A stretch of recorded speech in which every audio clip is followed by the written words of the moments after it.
Palavra da Verdade, a exposição bíblica com Hernandes Dias Lopes.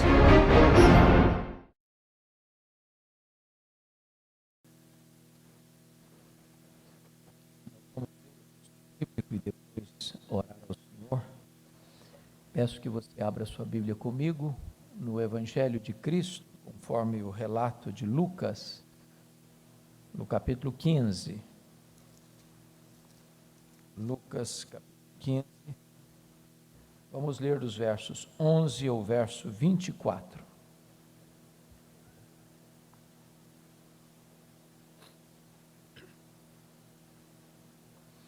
Está escrito: continuou Jesus, certo homem tinha 2 filhos. O mais moço deles disse ao pai: Pai, dá-me a parte dos bens que me cabe.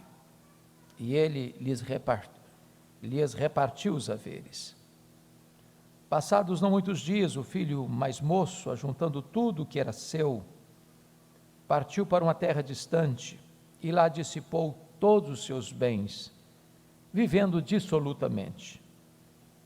Depois de ter consumido tudo, sobreveio àquele país uma grande fome, e ele começou a passar necessidade. Então ele foi e se agregou a um dos cidadãos daquela terra, e este o mandou para os seus campos a guardar porcos. Ali desejava ele fartar-se das alfarrobas que os porcos comiam, mas ninguém lhe dava nada. Então, caindo em si, disse: Quantos trabalhadores de meu pai têm pão com fartura, e eu aqui morro de fome? Levantar-me-ei, irei ter com meu pai, e lhe direi: Pai, pequei contra o céu e diante de ti. Já não sou digno de ser chamado teu filho. Trata-me como um dos teus trabalhadores. E levantando-se foi para seu pai. Vinha ele ainda longe, quando seu pai o avistou e, compadecido dele, correndo, o abraçou e beijou. E o filho lhe disse: Pai, pequei contra o céu e diante de ti. Já não sou digno de ser chamado teu filho. O pai, porém, disse aos seus servos: Trazei depressa a melhor roupa, vestiu, ponde-lhe um anel no dedo e sandálias nos pés. Trazei também e matai o novilho cevado. Comamos e regozijemo-nos, porque este meu filho estava morto e reviveu, estava perdido e foi achado. E começaram a regozijar-se. Amém. Meus amados, muito provavelmente, de todas as parábolas que Jesus contou, esta é a mais conhecida. Esta é a mais amada, talvez esta é a mais pregada. A figura central, se você percebeu com a leitura, não é o filho, é o pai. A palavra pai aparece praticamente em todos os versículos, retratando o amor de Deus aos pecadores, revelando o amor de Deus por você e por mim, não por causa dos nossos méritos, mas apesar dos nossos deméritos, não pelas virtudes que ostentamos, mas apesar das nossas fraquezas.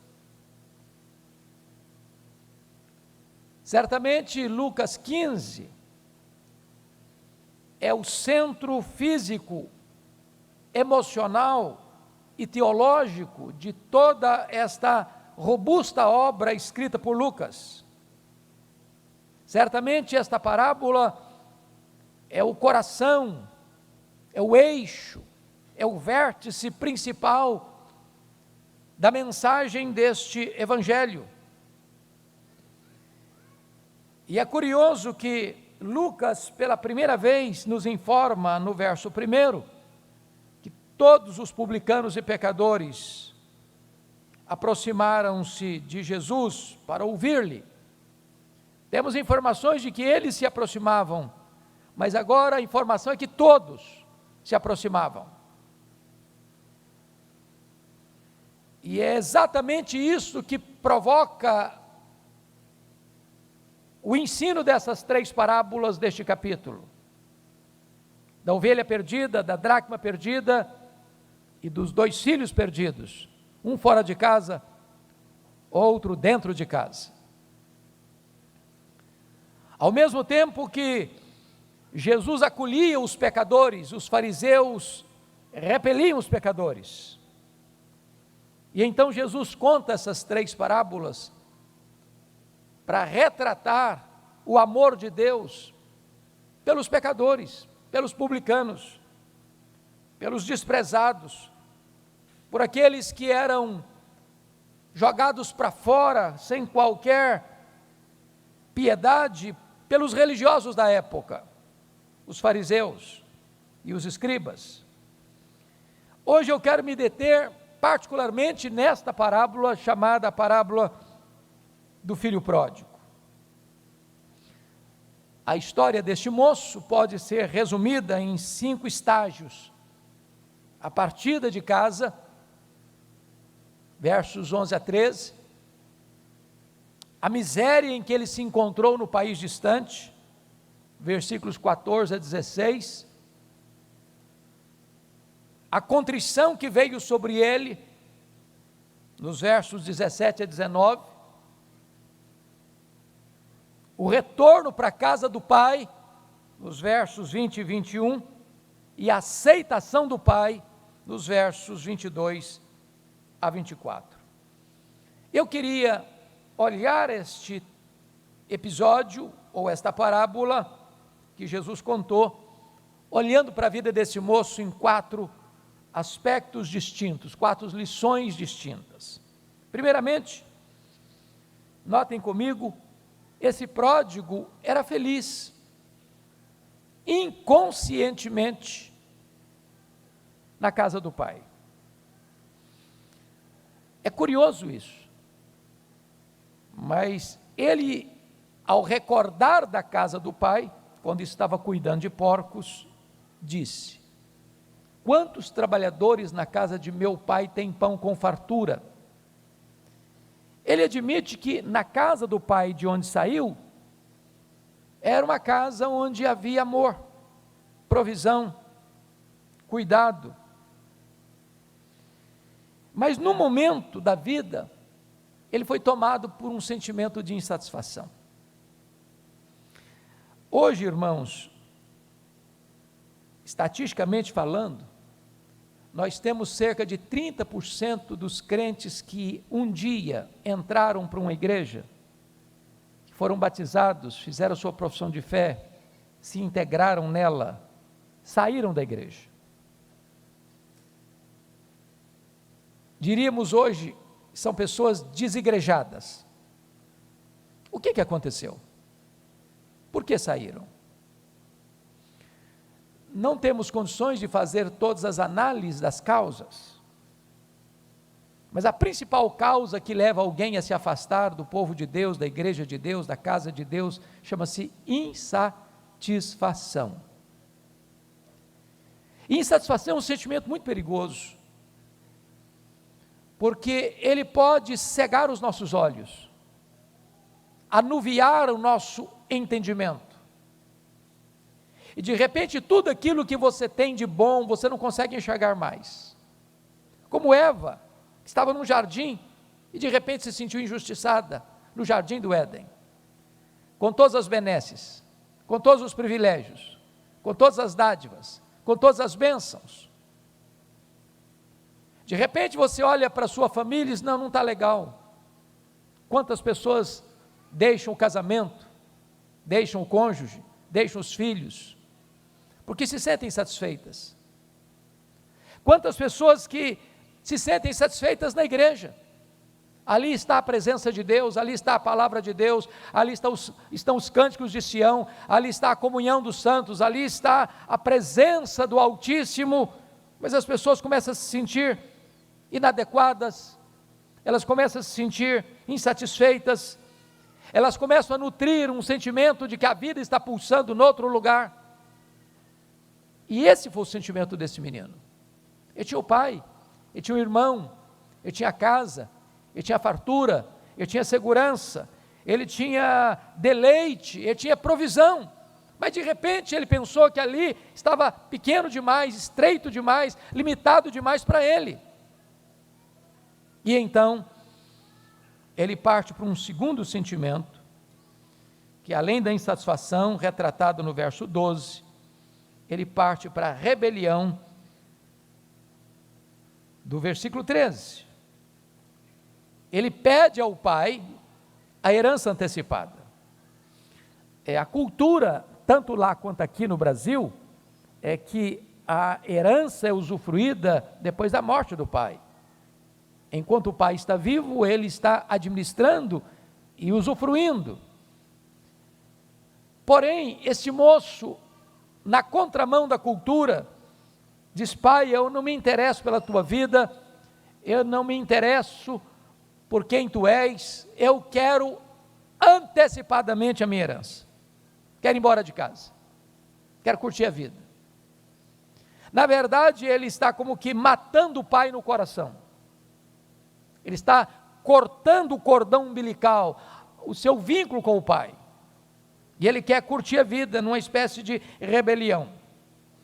E diz o texto então no verso 13, que passados não muitos dias, que ele pega tudo, todos os seus haveres, ele partiu para uma terra distante, e lá ele viveu do seu jeito, do seu modo, ao seu gosto.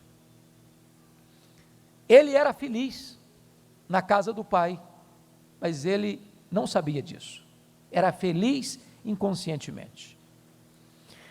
É possível, irmãos, a gente estar na igreja e não está bem, está na igreja e não está feliz, está na igreja, está insatisfeito, está na igreja, mas não valoriza o que tem.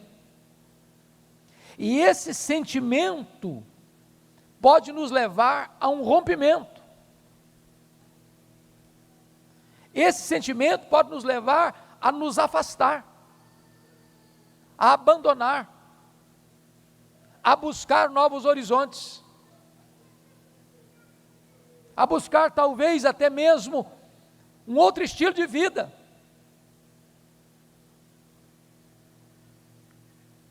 Quantas pessoas que já estiveram entre nós, se essas paredes pudessem testemunhar, que não estão mais, mas não estão mais porque estão noutra comunidade cristã, numa outra igreja que serve a Deus, tanto quanto esta, mas não estão mais porque retrocederam, porque se enamoraram do mundo, porque se envolveram com os prazeres desta vida, porque foram flertadas com o mundo, e se perderam lá. É por isso que eu levo vocês agora para a segunda fase desse moço. Primeiro, ele era feliz inconscientemente na casa do pai, mas agora, em segundo lugar, ele era infeliz inconscientemente no país distante. Olha comigo os versos 13 e 14. Passados não muitos dias, o filho mais moço, juntando tudo que era seu, partiu para a terra distante, e lá dissipou todos os seus bens, vivendo dissolutamente.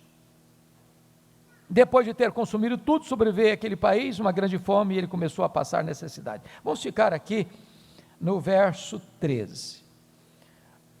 Eu não sei exatamente todos os detalhes, porque é uma parábola, e Jesus está querendo retratar para nós uma realidade, para a vida, para a realidade da nossa jornada. O que é que foi viver dissolutamente? O irmão dele, fazendo uma interpretação disto, ele vai afirmar que, no verso 30, ele desperdiçou os teus bens com meretrizes. Talvez uma interpretação até injusta, eu não sei. Mas o texto nos informa que ele viveu dissolutamente. Viveu por prazer, tinha dinheiro, tinha uma herança, e ele tinha muitos amigos, e ele, cada dia era uma festa diferente, era uma celebração diferente, e parece, irmãos, que o pecado tem hora que dá prazer. Você vai num happy hour da vida, as pessoas estão brincando, estão rindo, estão dando gargalhadas, estão contando as suas histórias, as suas façanhas, e elas estão, parece que, celebrando a vida. Parece que ela é feliz. Asaf, no Salmo 73, já chegou a perceber isso. Ele crente, ele piedoso, ele levando a vida a sério com Deus, passando por lutas, por provas, por provações, por vales, por privações até, dificuldades de saúde, financeiras. E ele olha para o ímpio. O ímpio está vivendo um vidão. Ele não tem problema de saúde, ele não tem problema financeiro, ele tem tantos amigos que vêm bajulá-lo. E parece que a vida está muito boa lá fora. Esse moço parece que está muito feliz. Ele está curtindo a vida. Ele está gastando o dinheiro dele, achando que ele está aproveitando a vida. Talvez por um dado momento ele pensou que a vida é isso mesmo. Comamos e bebamos, porque é só aqui e agora. Não tem amanhã, não tem futuro, não tem perspectiva de eternidade. Ele é infeliz, mas ele não sabe disso. Aquilo que está jogando para dentro do coração não está satisfazendo, mas ele está querendo jogar mais, e mais, e mais, e mais. A dose de hoje não serve para amanhã, ele sempre quer mais, seja bebida, seja droga, seja sexo, seja dinheiro, seja o que for. As pessoas sempre querem mais, porque esse buraco não tem fundo, porque esse poço não tem fundo, porque o prazer que ele usufrui não satisfaz.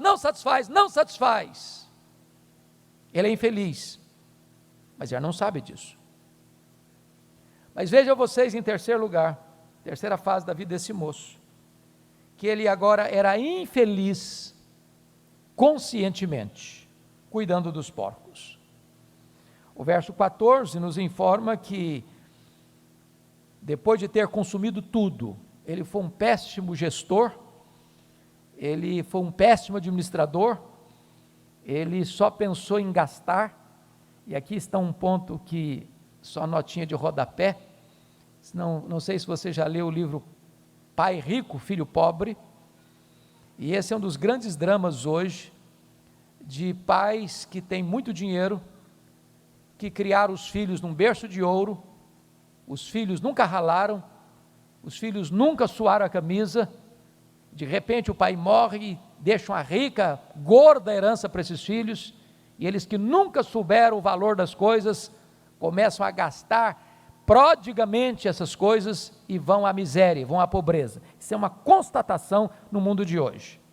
Aconteceu com esse moço aqui. Gastou tudo. Não parou para perceber que a crise um dia podia chegar. E chegou. E a primeira coisa que ele vai perceber então, é que os amigos foram embora. É que ele ficou sozinho. E o versículo 14 diz que ele começou a passar necessidade. Versículo 15 diz que então ele se agregou a um dos cidadãos daquela terra, e este o mandou para os seus campos a guardar porcos. É claro que Jesus está belissimamente pintando um quadro tenebroso da situação dele, porque porcos para os judeus é um animal impuro, um judeu não come porco. Cuidar de porcos é trabalho de gentio. Isso era uma indignidade, isso era uma degradação. Mas se não bastasse isso, diz o versículo 16, que ali ele desejava fartar-se das alfarrobas que os porcos comiam, mas ninguém lhe dava nada, nem comida de porco ele tem. Isso é fundo de poço, isso é degradação total. Isso é uma situação de adversidade plena. E sabe, irmãos, é possível que algumas pessoas sintam exatamente isso, com dinheiro ou sem dinheiro. Sabe quando a pessoa bebe e não encontra satisfação no fundo da garrafa? Ou quando a pessoa injeta drogas e usa mais drogas e cada dia mais vazio? Ou quando uma pessoa pula de cama em cama nas mais diversas aventuras sexuais e cada vez mais vazio? Ou quando a pessoa junta cada ano mais um bem, mais uma propriedade, mais um objeto de valor, agregando ao seu patrimônio e cada vez mais sente vazio na alma? Quando as pessoas bebem todas as taças dos prazeres e a insatisfação é maior ainda, é o momento que o homem não se satisfaz, porque tudo que ele tem e experimenta não satisfaz. Mas louvado seja Deus, eu quero dizer para você, que este homem, nessa conjuntura, toma uma decisão. E eu peço que você olhe comigo o verso 17. Então caindo em si disse: quantos trabalhadores de meu pai têm pão com fartura, e eu aqui morro de fome? Levantar-me-ei, irei ter com meu pai.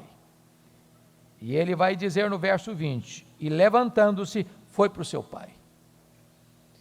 Eu queria que você hoje olhasse essa parábola com o seguinte tema: volta, filho, volta. O pai está de braços abertos, esperando por você. Talvez, na cabeça de um fariseu e de um escriba, isso era impossível, porque eles faziam a ideia de que Deus era o Deus que gostava de gente certinha, como eles pensavam que eram, mas que Deus abominava gente quebrada, gente pecadora, gente que se chafurdou na lama, gente que se arruinou no pecado. Esse tipo de gente não tinha, segundo a perspectiva dos fariseus e escribas, esperança nenhuma, restauração nenhuma, nenhum perdão. Mas Jesus está querendo mostrar para nós que este pai aqui, retratado pela pessoa de Deus, é perdoador, é misericordioso, e ele espera que os pródigos voltem. Ele tem braços abertos, ele tem coração aberto, ele tem casa aberta, ele tem provisão abundante, e ele está pronto a perdoar e a restaurar os que caíram. Mas é necessário que a decisão seja tomada, e ele tomou a decisão, de voltar para o pai. E ao tomar a decisão de voltar para o pai, então nós encontramos aqui a última fase desse moço. Agora esse moço era feliz, conscientemente, de volta à casa do pai. As 4 fases. Primeiro, infeliz. Primeiro, feliz inconscientemente.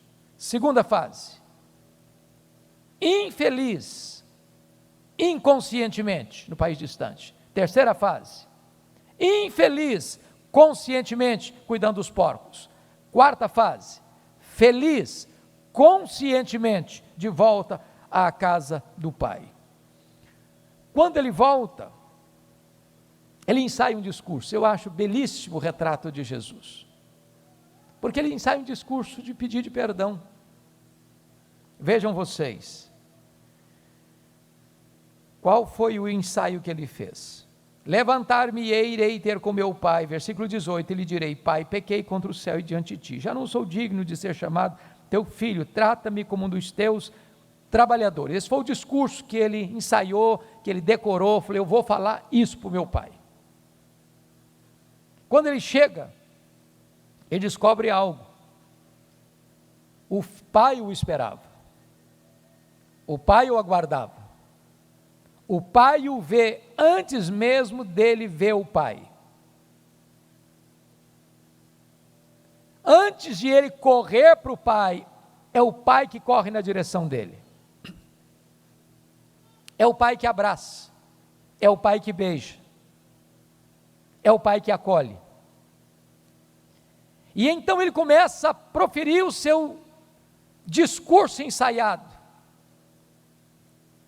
Confira comigo o que aconteceu no versículo 21. E o filho disse: pai, pequei contra o céu e diante de ti, já não sou digno de ser chamado teu filho. Isso é a primeira parte do discurso. A segunda parte do discurso você não consegue terminar. trata-me como um dos teus trabalhadores. Não, isso ele não consegue terminar, porque o pai o interrompe.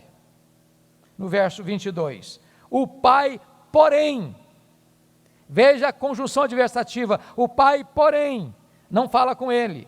O pai, porém, disse aos seus servos: trazei depressa a melhor roupa. O que significa isso, irmãos?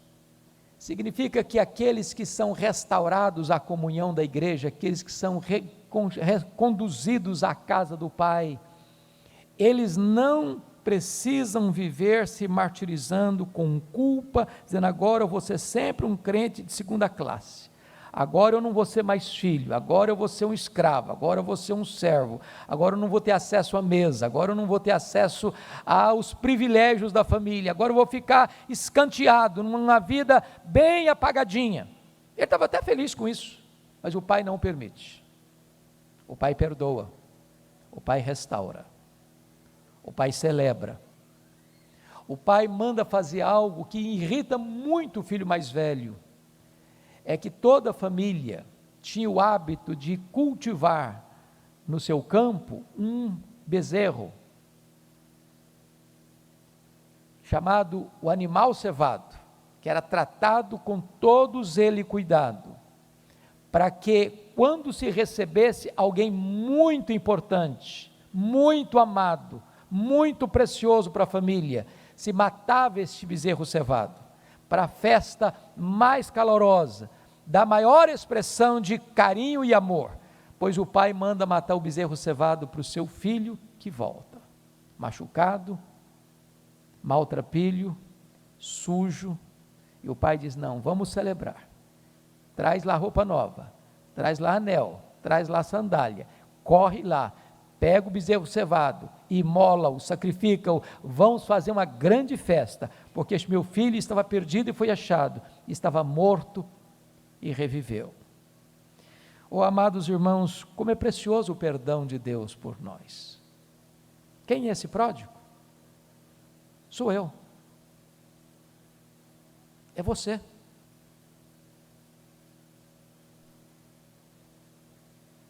Nós não nos enquadramos e nem deveríamos nos enquadrar entre os escribas e fariseus, porque nós somos os próprios pródigos. Quantas vezes nós pecamos contra o nosso Deus? Quantas vezes nós falhamos com Ele? Quantas vezes nós não valorizamos o que Ele tem para nós? Quantas vezes nós trocamos a mesa do Pai pelas alfarrobas dos porcos? Mas se há quebrantamento, se há arrependimento, se há disposição de volta, encontraremos um braço aberto, um coração aberto, uma casa aberta para nos receber. Este é o nosso Deus, cheio de misericórdia, cheio de amor, cheio de ternura. Portanto, a ordem do Pai para você, para mim, hoje é: volta, filho, volta. Eu estou de braços abertos para receber você. Vamos orar.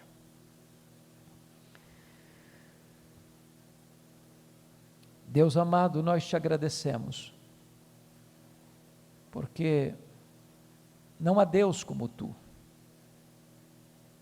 rico em misericórdia, que tem prazer em perdoar. E quantas vezes tu já nos perdoaste, quantas vezes nós já nos afastamos da tua presença, atraídos, seduzidos pelos brilhos falsos do mundo, dos prazeres desta vida, das riquezas, das coisas que fascinam os olhos, enganam o coração. Mas como é maravilhoso, Deus, saber que, apesar de nós, das nossas fraquezas, dos nossos deslizes, da nossa rebeldia, da nossa transgressão, da nossa cegueira, do engano do nosso coração, quando arrependidos, voltamo-nos para os teus braços, tu não nos escorraças, tu não nos rejeitas, tu não nos lanças fora, tu nos acolhes de novo, tu nos perdoas, tu nos restauras, tu fazes novas todas as coisas na nossa vida. Senhor, nós rogamos a Ti que Tu despertes os pródigos, onde eles estiverem, que Tu toques o coração deles, que eles retornem para a casa do Pai, que eles voltem como ovelhas transviadas para o redil, que eles encontrem na Tua mesa fartura, na Tua casa segurança, na Tua presença amor perdoador, e que haja, Senhor, então, a bênção da celebração, da restauração, da reconciliação, e que haja para todos nós, nesta manhã, o beijo do Teu perdão. Oramos com gratidão, por causa da Tua muita misericórdia e da Tua excelsa graça, em nome de Jesus. Amém.